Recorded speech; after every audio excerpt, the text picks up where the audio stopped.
Bueno, continuamos con el temario, estamos en el bloque 4 y ahora vamos a adentrarnos en el tema 3, estados de agregación, mezcla y disoluciones. En este tema se van a abordar cuestiones sobre los estados que presenta la materia y veremos la teoría cinético-molecular, que es la teoría que mejor describe el comportamiento de la materia y explica las transformaciones de un estado a otro.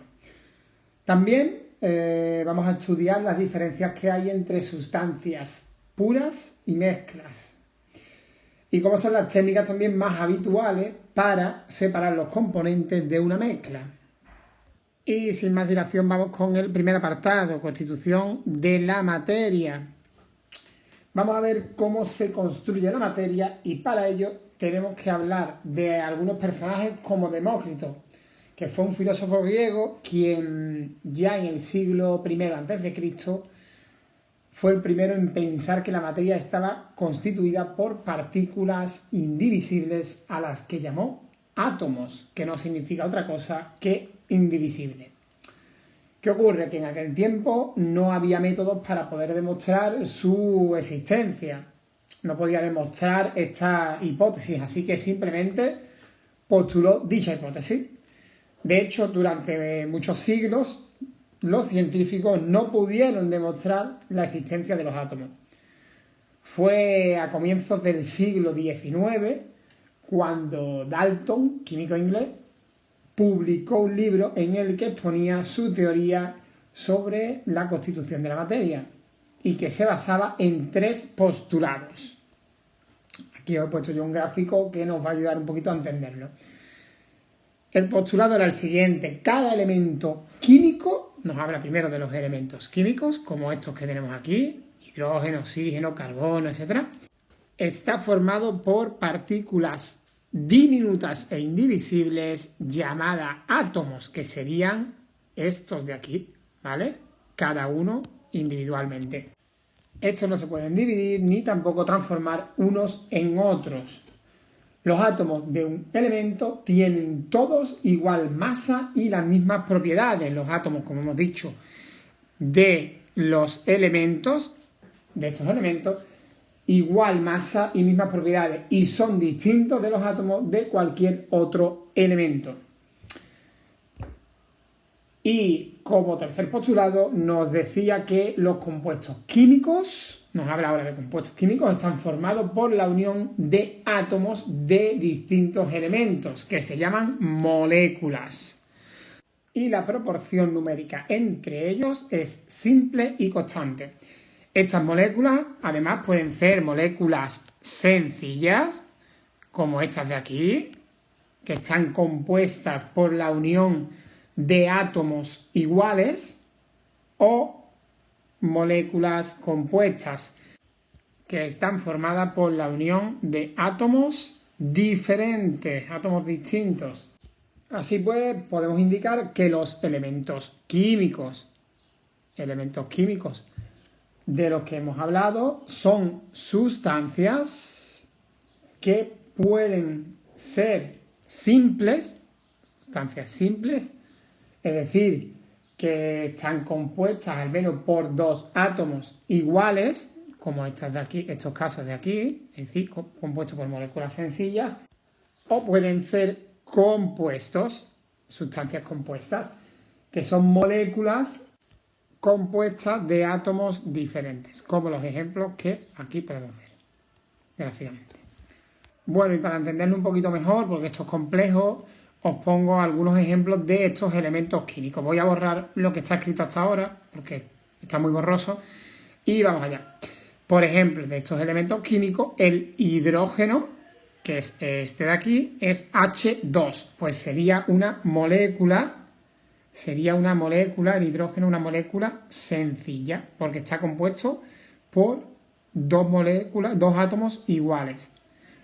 El oxígeno, que es el siguiente que tenemos aquí, oxígeno O2, 2 moléculas iguales, también sería, en este caso, una molécula sencilla, sería una sustancia simple.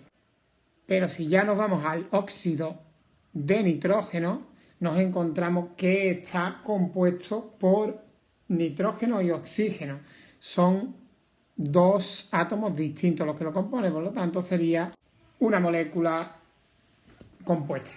Y el caso del agua, pues pasaría un poco lo mismo, H2O, y sería un compuesto de átomos distintos, por lo tanto serían moléculas compuestas. Espero que os aclare un poco, pero bueno, la verdad que esto tiene un poquito de complejidad. Y vamos con los átomos. Los átomos son compuestos básicos de la materia. Un átomo está constituido por una corteza donde se encuentran los electrones y que tienen una carga eléctrica negativa, es este círculo que vemos aquí alrededor, y un núcleo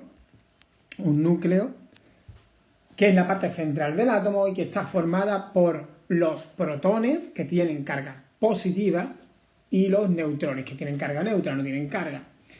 El núcleo, además, se concentra aproximadamente en 99,99% de la masa total del átomo.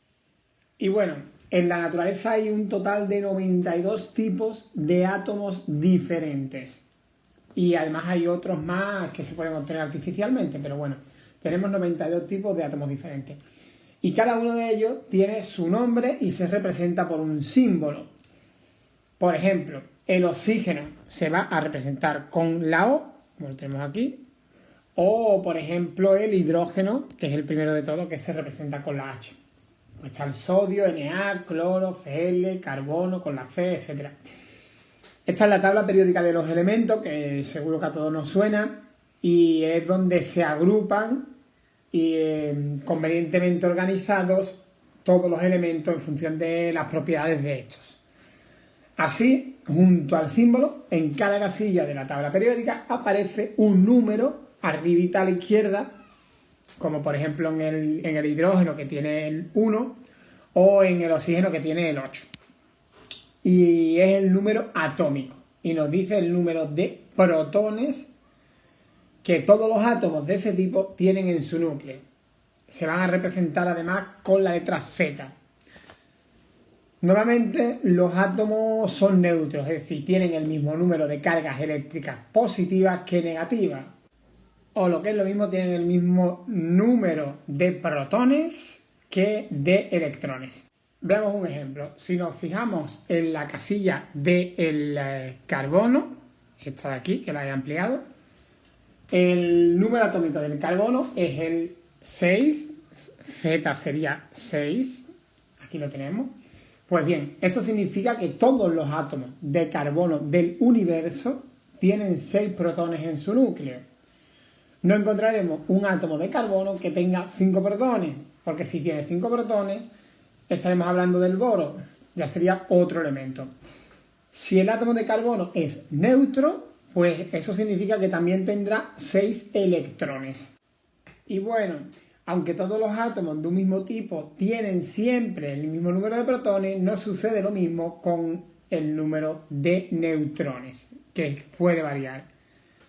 Es decir, hay átomos de carbono que tienen 6, 7 e incluso 8 neutrones, pero esto no afecta a que sean átomos de carbono, porque tienen 6 protones. Seguirán siendo átomos de carbono porque siempre van a tener 6 protones. Al número conjunto de protones y de neutrones, es decir, lo que está en el núcleo de un átomo, a la suma de los dos se le va a llamar número másico y se representa con la letra A. Una forma habitual de ofrecer toda la información sobre un átomo, es decir, símbolos, número de protones, de electrones y número de neutrones, es de la forma que lo vemos aquí en este recuadro verde. Aquí hemos puesto otra vez el ejemplo del carbono. Aquí vemos que su número atómico, es decir, el número de protones es 6 y el número de neutrones es 8.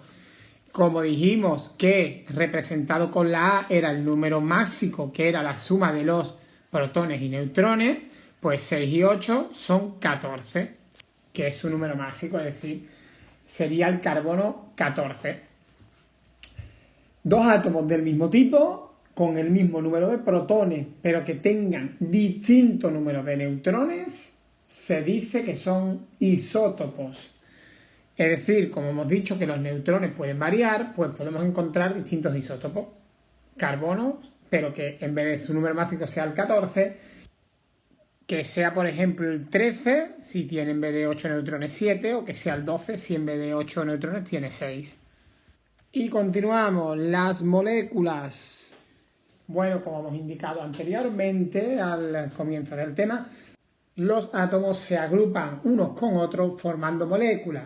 Prácticamente toda la materia que nos rodea está formada por moléculas. Bueno, vamos allá con el punto 2, estados de agregación. Todos los cuerpos están formados por materia, cualquiera que sea su forma, tamaño o estado. La materia se nos presenta en tres estados fundamentales de agregación: sólido, líquido o gaseoso. Sólido, líquido y gaseoso. Que una sustancia esté en un estado o en otro va a depender de cómo estén las unidades entre sí, es decir, las moléculas que lo forman. ¿Esa unión de qué va a depender? Pues va a depender, por un lado, del equilibrio entre las fuerzas de atracción y repulsión entre las moléculas, que a su vez va a depender de la sustancia en concreto que sea, que pueden tener más facilidad o mayor atracción y mayor repulsión, y también de lo rápido que se estén moviendo, que esto va a depender en cierto modo de la temperatura a la que esté la sustancia. En realidad, nada es líquido, sólido o gaseoso. Todas las sustancias, como sucede con el agua, pueden estar en estado sólido, en estado líquido o gaseoso, según la temperatura a la que se encuentre. ¿Y cómo son las fuerzas de atracción en los tres estados? Pues bien, en el caso de los gases, en el estado gaseoso, apenas hay fuerza entre las moléculas y por eso estas se mueven libremente. En el estado líquido, en el caso de los líquidos, las fuerzas entre las moléculas son más intensas que en los gases, pero eso se mantiene, por ello se mantiene en unidad, pero aún conservan gran libertad de movimiento, aunque menos que en los gases.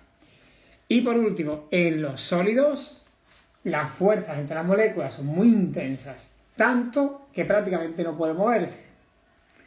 Además, la materia tiene una serie de propiedades que debemos conocer.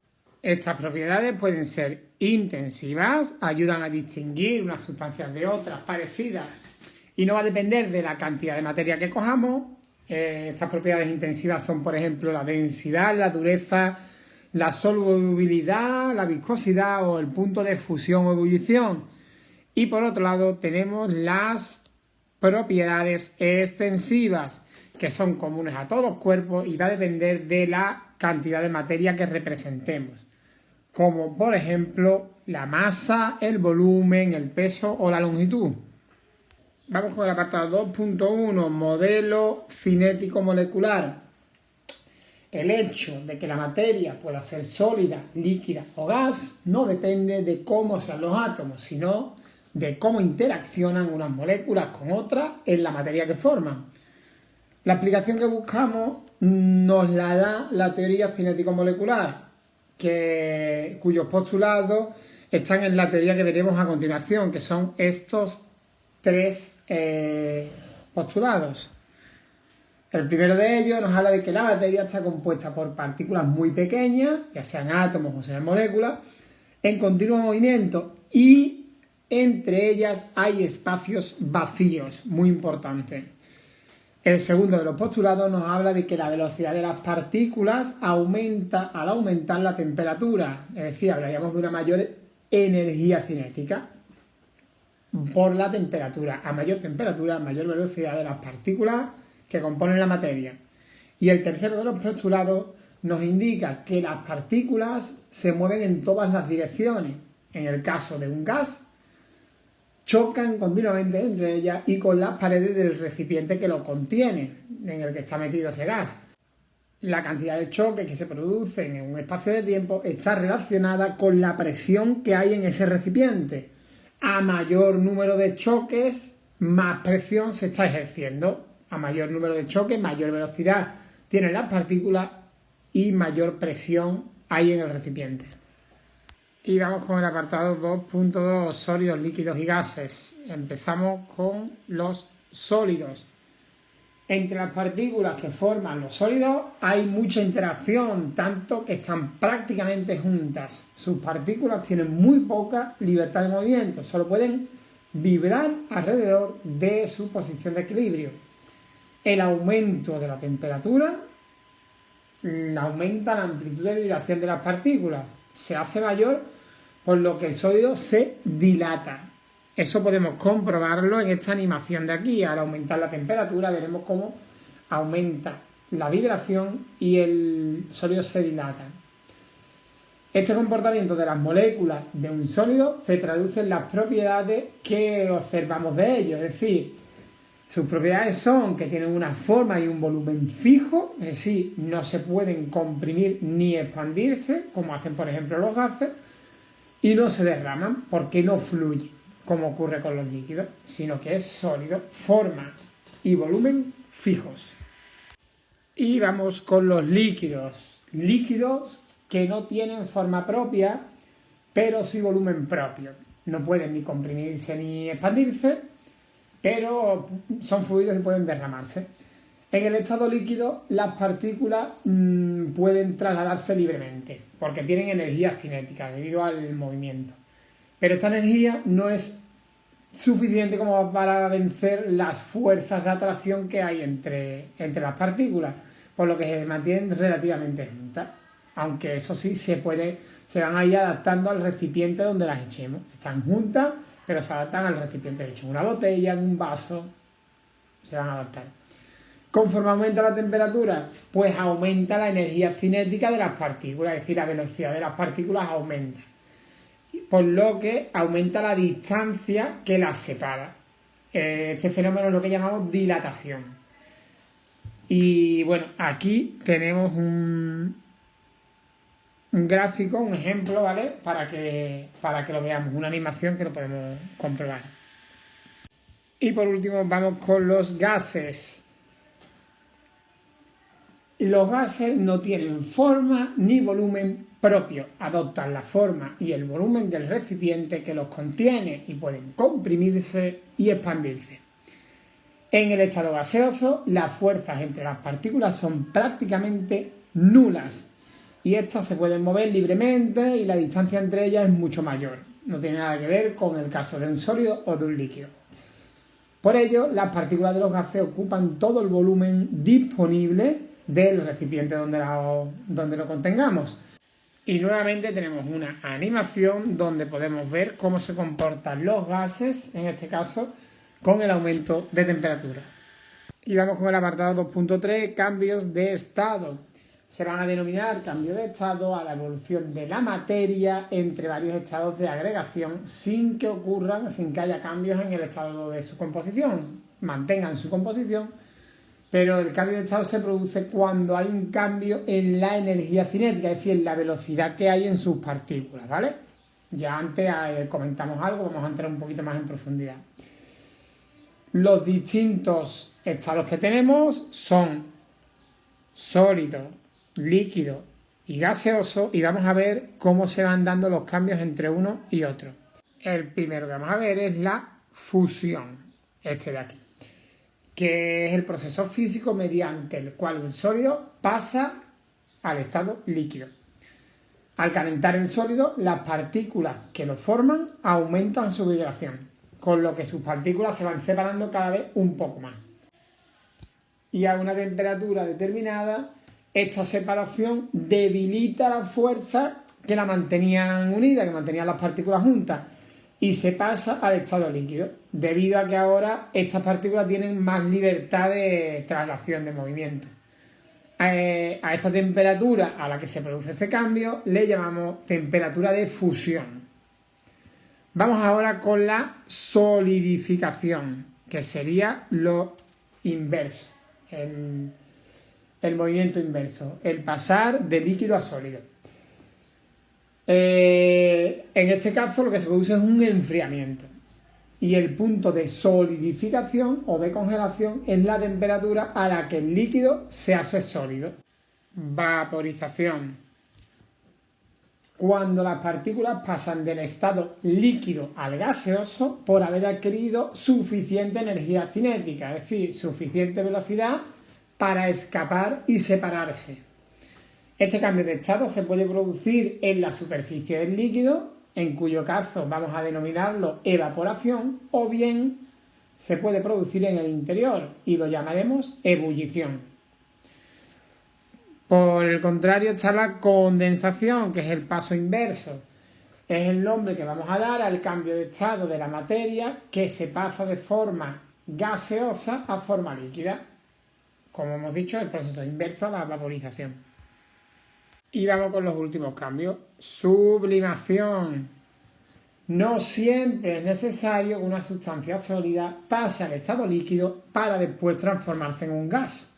Las partículas de la superficie de un sólido pueden adquirir suficiente energía cinética, es decir, suficiente velocidad, para vencer las fuerzas que las mantienen unidas y pasar directamente al estado gaseoso. Y de la misma forma, cuando un gas se enfría, puede pasar directamente de gas a estado sólido. Este cambio físico se le llama cristalización o sublimación inversa. Vamos con el apartado 3, sustancias puras y mezclas. A la hora de clasificar las materias se pueden hacer dividiéndolas en sustancias puras y en mezclas, y en este apartado vamos a estudiarlo. Y empecemos por las sustancias puras. Para que una porción de materia sea una sustancia pura, tiene que cumplir los siguientes requisitos. Tiene que tener una posición fija e invariable y distinta del resto de las sustancias, tiene que poseer propiedades características que las diferencia de las demás sustancias y no poder descomponerse en otras más elementales por procedimientos físicos sencillos, aunque sí por procedimientos químicos. Las sustancias puras, a su vez, las podemos clasificar en elementos y en compuestos. Elementos y compuestos. Los elementos o sustancias elementales son las formadas por un solo tipo de átomos. Estas sustancias puras no se pueden descomponer de ninguna forma en otras más simples. Mientras que los compuestos están formados por varios tipos de átomos combinados químicamente. Estas sustancias puras se pueden descomponer mediante procesos que más adelante llamaremos reacciones químicas en los elementos que los forman. Aunque una vez que separamos sus elementos, se pierde las propiedades que definían las sustancias puras. Lo que se mantiene son las propiedades de cada elemento por separado. Aquí tenemos algunos ejemplos de ello. Y vamos con las mezclas. Las mezclas se forman cuando se juntan varias sustancias, pero sin reaccionar químicamente. Las mezclas poseen una composición variable y depende de qué sustancia mezclemos y de la cantidad de cada una. No tienen propiedades características fijas, sino que dependen de la composición que tengan. Podemos separar sus componentes con cierta facilidad simplemente empleando procedimientos físicos. Las podemos clasificar además en mezclas homogéneas y mezclas heterogéneas. Vamos con las mezclas homogéneas. Las homogéneas, su composición no se puede diferenciar a simple vista. Un ejemplo puede ser el aire, que es una mezcla homogénea de sustancias gaseosas como el nitrógeno, el oxígeno o otros gases en menor cantidad. O cuando otra mezcla también puede ser homogénea, cuando echamos sal o azúcar en agua, la disolvemos en agua, también son mezclas homogéneas. En este caso se dan a conocer como disoluciones, que las trataremos más adelante en el apartado siguiente. Y por el otro lado tenemos las mezclas heterogéneas, que podemos distinguir sus componentes a simple vista, como por ejemplo puede ser el agua y el aceite. Un tipo de mezcla heterogénea que nos puede confundir con una disolución son los coloides. que son mezclas que parecen homogéneas a la vista, pero que son heterogéneas bajo el microscopio. Los coloides están formados por dos o más fases, principalmente una continua, normalmente líquida, y otra dispersa en forma de partículas, que normalmente es sólida. Un ejemplo son los aerosoles, como los aerosoles que nos podemos echar en el pelo, o otro ejemplo son las espumas, como la espuma de la cerveza o la de la crema de afeitar. Y vamos con el 3.1, disoluciones. De todas las mezclas, las disoluciones son especialmente importantes. Una disolución es una mezcla homogénea de varias sustancias. A las sustancias que forman una disolución se les van a llamar los componentes de esa disolución.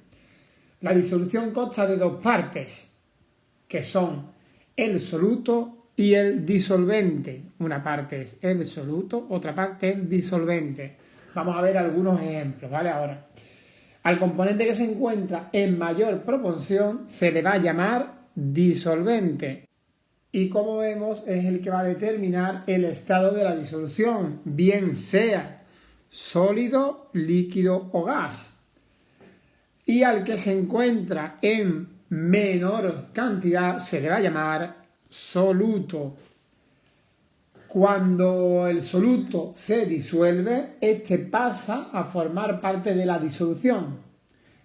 Y al disolver una sustancia, el volumen final es diferente a la suma de los volúmenes de disolvente y soluto, ya que no son adictivos, no se suman el uno al otro. Es decir, cuando se disuelve disolvente y soluto juntos, van a ocupar un volumen, van a sumar un volumen que es diferente de si por separado yo sumo uno y el otro. Un ejemplo de disolución puede ser cuando, por ejemplo, nos preparamos un colacao. Tendríamos el disolvente, que sería la leche, que sería la que se encuentra en mayor proporción, y el soluto sería el colacao cuando lo he hecho, que además es sólido. Sería un disolvente líquido, que sería la leche, y un sólido, un soluto sólido, que sería el colacao. Lo hecho se disuelve y va a desaparecer, va a quedar disuelto. Además, le voy a meter un segundo soluto, le voy a meter un soluto también sólido, otro más, que sería el azúcar. Le echo azúcar y también se va a disolver. Entonces tendría el disolvente, que es el que está en mayor proporción, que sería líquido y que sería la leche, y dos solutos. Pues bueno, un poco funciona así, ¿vale? En esta tabla tenéis muchos ejemplos diferentes de las combinaciones entre disolvente y soluto y sus estados. Sólido, con líquido y con gas, líquido con sólido, con líquido y con gas, y disolvente, gas con soluto sólido, líquido y gas, ¿vale? Le echáis un vistacito. Y bueno, vamos a ver las aleaciones. Vamos ahora con las aleaciones. Las aleaciones, que es una mezcla homogénea en estado fundido de un metal con al menos otro elemento que puede ser también metálico o no serlo, pero que el producto final sí que va a presentar características metálicas, ¿vale? Son aleaciones metálicas. El componente principal de una aleación metálica va a ser siempre un elemento metálico. Y el hecho de que haya una adición de un componente, de un segundo componente a este metal, por pequeña que sea, va a modificar mucho las propiedades del metal. La aleación va a ser una modificación muy grande del metal inicial. Aunque le hayamos añadido un segundo componente que haya sido en una proporción muy minúscula, un 1% o menos incluso, pero va a cambiar mucho esas propiedades, ¿vale? En comparación con metales puros, las aleaciones presentan algunas diferencias grandes, ¿vale? Y algunas ventajas. Van a tener mayor dureza y resistencia a la atracción, menor temperatura de fusión, por lo menos de uno de sus componentes, y van a tener menor capacidad para deformarse antes de romperse, y también menor conductividad térmica y eléctrica. Van a conducir peor la temperatura y la electricidad. Aquí os dejo algunos ejemplos más, ¿vale? Y vamos con el 3.2, concentración de una disolución. Hemos visto que la disolución es una mezcla homogénea de varios componentes, el soluto y el disolvente. Vamos a ver cómo se expresan las proporciones de soluto y disolvente en las disoluciones, es decir, cómo se determina la concentración que tiene una disolución. Vamos a hacer una valoración cualitativa y posteriormente cuantitativa. Vamos primero con la valoración cualitativa de esta proporción. Cuando en una disolución hay muy poco soluto, la disolución vamos a decir que es diluida. Aquí vemos un gráfico cómo va desde diluida hasta concentrada y finalmente saturada, ¿vale? Vamos a ver ahora qué significa cada cosa. Estábamos diciendo que cuando en una disolución hay muy poco soluto, la disolución decimos que es diluida, sería el ejemplo del principio. Cuando la proporción de soluto es considerable, se dice que es concentrada, que ya está concentrada. Podría hacer los ejemplos este de aquí o incluso este de aquí. Y si ya hemos alcanzado la máxima cantidad de soluto que se puede disolver en un disolvente, la disolución diremos que está saturada. Ya llegaríamos al caso de aquí, donde ya no podemos echar más soluto porque no se disolverá. Y vamos con la valoración cuantitativa. Aquí se va a tomar en cuenta las cantidades numéricas exactas de soluto y de disolvente que se utilizan en una disolución. Este tipo de clasificaciones son muy utilizadas en el campo de la ciencia y la tecnología, ya que es muy importante una alta precisión en ellas y aquí se obtiene. Llamamos concentración de un componente de una disolución a la magnitud que mide la proporción de dicho componente, es decir, la magnitud que nos va a decir en qué proporción está el componente que queremos estudiar en concreto en esa disolución, ¿vale? Ese soluto, en qué cantidad se encuentra, en qué proporción. Ahora lo vamos a ver también con ejemplos, que va a ser más fácil. Hay varias formas de medir la concentración. Vamos a considerar la concentración en porcentaje en masa y concentración en porcentaje en volumen. Vamos a empezar con la concentración en porcentaje en masa. Es la cantidad de gramos del componente que encontramos en 100 gramos de disolución. No vayamos a olvidar que los gramos de disolución son los gramos de soluto más disolvente, es decir, de todo junto, ¿vale? Para resolverlo y para hallar esta concentración utilizaremos esta pequeña formulita que tenemos aquí. Porcentaje en masa de soluto es la masa del soluto en concreto que queremos estudiar, masa del soluto que queremos conocer, entre la masa de la disolución, es decir, de todos los componentes, ¿vale? Y por 100, multiplicado por 100. Vamos con un ejemplo, que lo vamos a entender mucho mejor. Se ha preparado una disolución añadiendo 100 gramos de azúcar y 5 de sal a 100 gramos de agua. Y nos dice que calculemos el porcentaje en masa de azúcar por un lado y el porcentaje en masa de sal por otro. Vamos allá. Vamos con la solución. Esta era la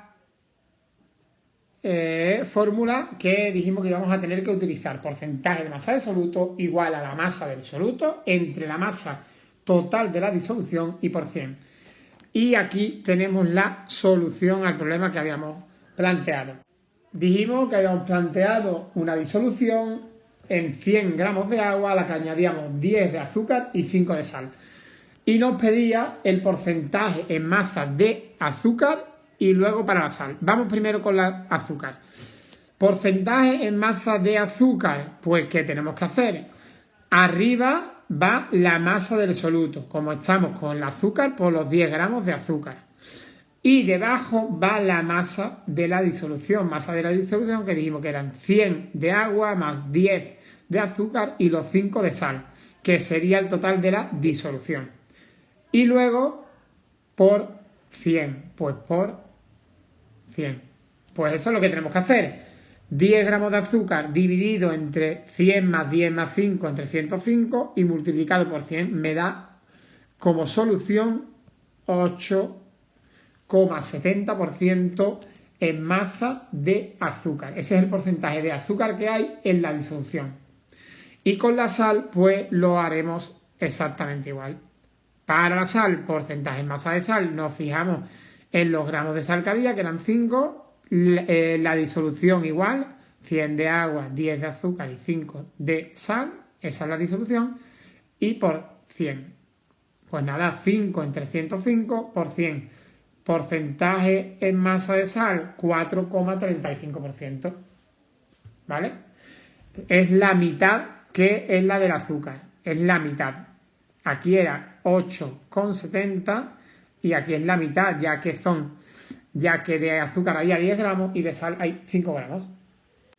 Y ahora vamos a ver cómo hallamos la concentración, pero en este caso en porcentaje de volumen. Es muy similar, es muy parecido a la concentración en porcentaje de masa, pero en este caso nos vamos a fijar en el volumen.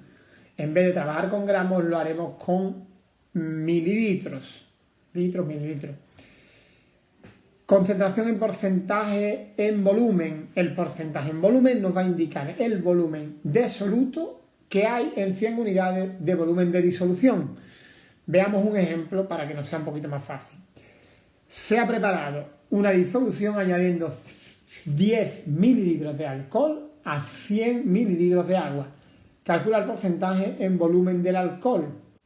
Pues para hacer eso lo hacemos con una fórmula muy parecida a la que hemos visto anteriormente en el porcentaje de masa. Sería porcentaje en volumen de alcohol igual a los mililitros del soluto, que estarían aquí, que son 10 mililitros de alcohol, entre los mililitros totales de la disolución, que serían los 100 mililitros de agua más los 10 mililitros de alcohol. Y después multiplicado por 100. En este caso serían 10 dividido entre 100 más 10 entre 110, 10 entre 110 multiplicado por 100 igual a una concentración de 9,09% de volumen de alcohol en esa disolución.